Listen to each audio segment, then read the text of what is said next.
नमस्कार मंडळी, आज मी ज्ञानेश्वरी या पवित्र ग्रंथामधील अध्याय 4 ओवी क्रमांक 211 ते 224 यांचे पठण करणार आहे. ओवी क्रमांक 211. ते कथेची संगती, भावाची संपत्ती, रसाची उन्नती, मनिपेल पुढा. याचा अर्थ त्या कथेची जुळणी, अभिप्रायाची शोभा व रसाची गोडी पुढे सांगण्यात येईल. ओवी क्रमांक 212. जयाची आबर्वेपणी की जे आठा रसाची उवाळणी, जो सज्जनाची आयनी विसावा जगी. याचा अर्थ ज्याच्या बोलाच्या चांगलेपणावरून आठही रस उवाळून टाकावे आणि जो सज्जनांच्या बुद्धीचे ह्या जगामधील विश्रांतीचे स्थान आहे. ओवी क्रमांक 213. तो शांतोची अभिनवेल ते परियसा मराठे बोल, जे समुद्राहुनी सखोल अर्थवरित.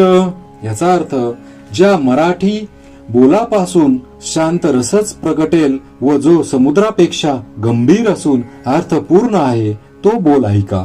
ओवी क्रमांक 214. जैसे बिंब तरी बचके एवढे, परी प्रकाशात त्रैलोक्य थोकडे, शब्दांची व्याप्ती तेने पाडे अनुभवावी. याचा अर्थ जसे सूर्यबिंब हे बचकेत मावण्या पुढेच दिसते, परंतु त्याचे प्रकाशाला त्रिभुवन सुद्धा पुरत नाही, तशी या शब्दार्थाची व्याप्ती आहे असे अनुभवावे. ओवी क्रमांक 215. ना तरी कामितयाची या इच्छा, फळे कल्पवृक्षू जैसा, बोलू व्यापकी होय तैसा, तरी अवधान द्यावे. याचा अर्थ किंवा कल्पवृक्ष जसा कामीजनांच्या इच्छा पूर्ण करीतो, तसे हे बोल सर्व इच्छा पूर्ण करणारे आहेत, म्हणून यांच्याकडे लक्ष द्यावे. ओवी क्रमांक 216. हे असो काय म्हणावे, सर्वज्ञ जाणती स्वभावे, तरी निके चित्त द्यावे, हे विनंती माझी. याचा अर्थ श्रोते हो, तुम्हाला आणखी काय सांगावे, तुम्ही जाणतेच आहात, तेव्हा नीट लक्ष द्यावे एवढीच माझी विनंती आहे. ओवी क्रमांक 217. जेत साहित्य आणि शांती, हे रेखा दिसे बोलती, जैसी लावण्य गुण कुळवती आणि पतिव्रता.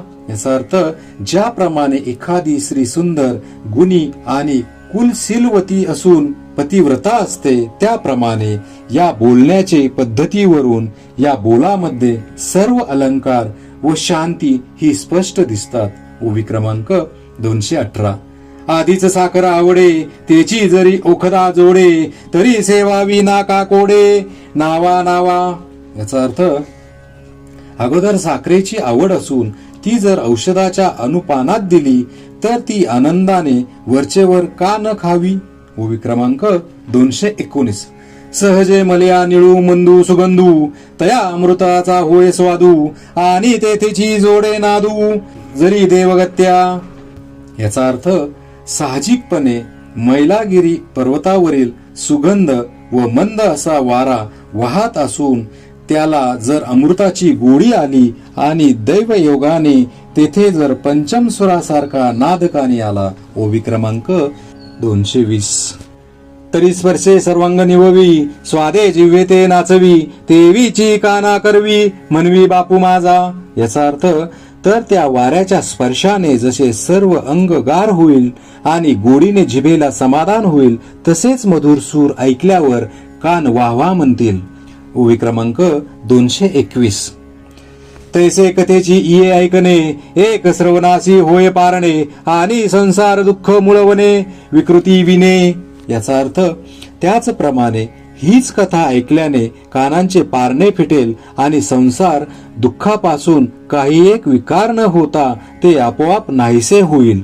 ओवी क्रमांक 222.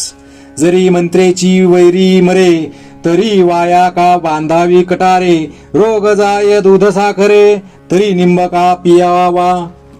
याचा अर्थ जर मंत्रानेच शत्रूचा नाश होईल तर मग कमरेला कट्यार का बांधावी, तसे दूध साखरेने जर रोग नाहीसे होतील तर कडुनिंबाचे सेवन का करावे.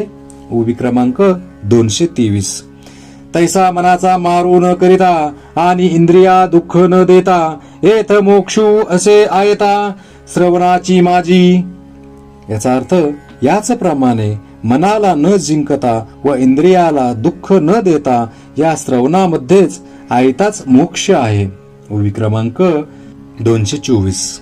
म्हणून अथिलिया आरानुका गीतार्थू हा निका ज्ञानदेव मने ऐका निवृत्तीदासू. याचा अर्थ म्हणून निवृत्तीदास ज्ञानदेव म्हणतात, तुमच्या मनात जितकी उत्कंठा असेल तितक्या उत्कंठेने हा गीतेचा अर्थ ऐका.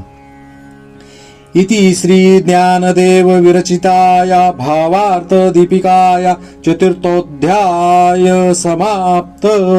श्री संत ज्ञानेश्वर महाराज की जय.